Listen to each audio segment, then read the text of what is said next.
नाशिक शहरात वृक्षतोडीला आळा घालण्यासाठी महापालिकेच्या उद्यान विभागानं धडक कारवाई सुरू केली आहे। हरित लवादानं एप्रिल महिन्यापासून झाडं तोडण्यास बंदी घातली होती। या स्थगितीचा कालावधी संपल्यानंतर हरित लवादानं पुन्हा 3 महिन्यांसाठी स्टे वाढवलाय।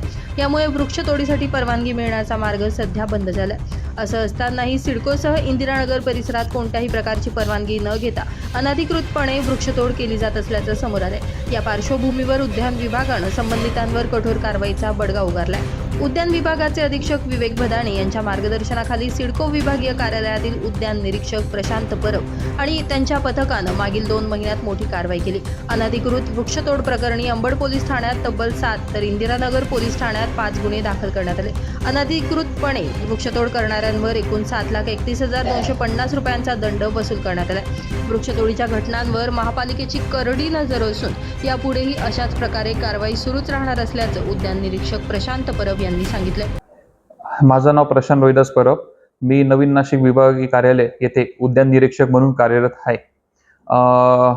जून 2026 पासून ते आतापर्यंत नागरिकांच्या तक्रारीनुसार वरिष्ठांच्या सूचनानुसार आम्हाला अनधिकृत वृक्षतोडीचा किंवा वृक्षांचा विस्तार कमी केल्याबाबत अनेक तक्रारी प्राप्त झाल्या होत्या।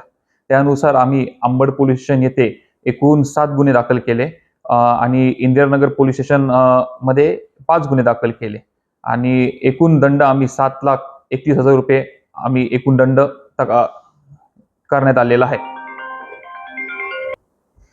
तरी देखील नागरिकांना विनंती आहे, असे कुठे अनधिकृत वृक्षतोड किंवा वृक्षाचा विस्तार कमी करण्यात आढळल्यास संबंधितांवर कठोर कारवाई करण्यात येईल व गुन्हे दाखल करण्यात येईल।